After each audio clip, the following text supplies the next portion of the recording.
Hey everybody, and welcome back to our channel. In today's video, we are going to show you which is better, SurveyMonkey or Google Forms. Let's begin. Okay, so let's begin with SurveyMonkey. It is an online survey development cloud-based platform that allows users to create, distribute, and analyze surveys. It provides tools for collecting feedback, opinions, and data from a target audience. Now, users can create surveys using a variety of question formats, such as multiple choice, rating scales, and an open-ended questions. So once you are on the SurveyMonkey website, I want you to click the sign up free button. This would forward you to the options for you to create your account. You can use your Microsoft, Facebook, LinkedIn, Google, or Apple. And then from here, all you have to do is just follow the on-screen instructions. If you want to skip that, you're welcome to do that. And once you have logged in to your account, the first thing that you would notice is the ease of use. All right. SurveyMonkey offers a polished interface, but can be slightly more complex for beginners. All right. You can start from scratch. You can begin with a blank page or copy and paste a survey you have written.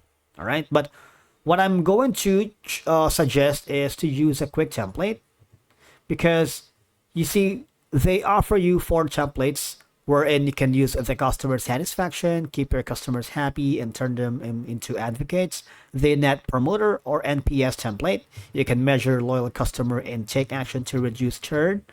Or the customer service template, you can assess and improve satisfaction with your customer service. And last is going to be the start with the basic survey. You can use a simple layout that tells you how to add questions and more. All right, now let's click the first option. You would be forwarded to this section. If you want to add your logo, you're welcome to do that. So this is going to be my logo, which is our G Plafs YouTube channel. Now, from here, all I have to do is edit the options. All right, you can put in, record an answer to this question right here if you want. Say, for example, click on save, and you have all these options. All right. On the upper right corner, you can have an option to add your collaborator, but of course, it requires you to subscribe to the Pro plan. Now, on the left side panel of your dashboard, you have the logic. You can put in a logic rules to check respondents to a question or page based on the conditions. You also have to click the option like a payment, quiz, a survey title, or exit link, or the progress bar. You can also add page titles, page numbers, and required asterisks, and a lot more. The question bank is something that you wanted to add to your survey if you wanted, like community, demographics, education, events, industry specific, and just for fun, or also for market research. If you go to the format, if you want to use the classic format or one question at a time, you can do that, or like a conversation. If you do that, you see it's saving the survey right here. You can also add an avatar image. All right, so basically that's now. If you want, you have already clicked the preview template for you that you can use. And if you want to continue, now these are going to be some of the view options. You can view it on desktop, on tablet, and of course on mobile device, so that you can see the responsiveness. All right, if you want to continue, just click on this button. It would be forwarded to the last page we're in. They collect responses, and SurveyMonkey is widely used by business, educators, and of course individuals to gather insights and feedback efficiently. If we hover to our next contender, which is Google Forms, it is a free web-based tool from Google that allows users to create surveys, quizzes, and forms to collect data and information. It's part of the Google's suite of productivity tools, including obviously Google Docs, Sheets, and Drive. When you go to the specific web page for Google Forms, you can click the sign up for free. You can use a personal or for your work or business. And from here, all I have to do is just follow the on-screen instructions. Once you have the access to Google Forms, you see you can start a new form from scratch, or you can use any of the simple template gallery. All right. If you click that, contact information, RSVP, party invite, t-shirt sign up, event registration, and a lot more. Let's click the party invite for now, right? If you click that, it would be forwarded to the same template right here. Now, put in the name if you want. All right, you can put in as much as information as you can. You can set the responder's permission in the same familiar drive sharing model.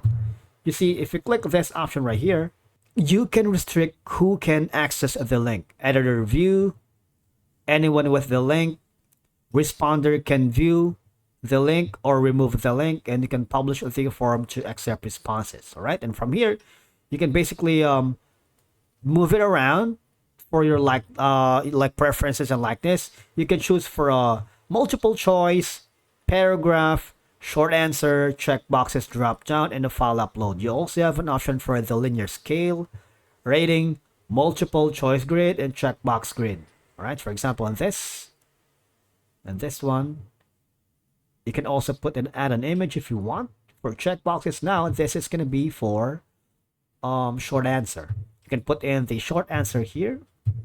Say, all right, so just like that.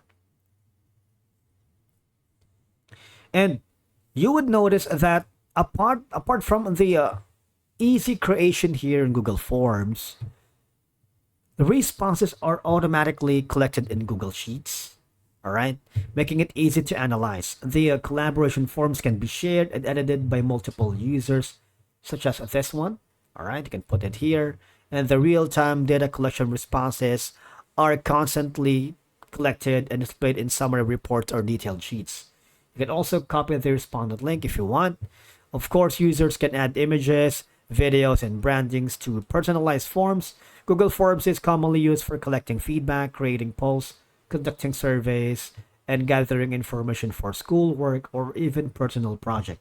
You have the responses, the settings right here where you can be creative. You can preview if you want, just to gauge that our feedback responses looks good. You can publish and just go back again. Want to make sure that everything is okay. You can customize that theme if you wanted. All right, you have all these options for you.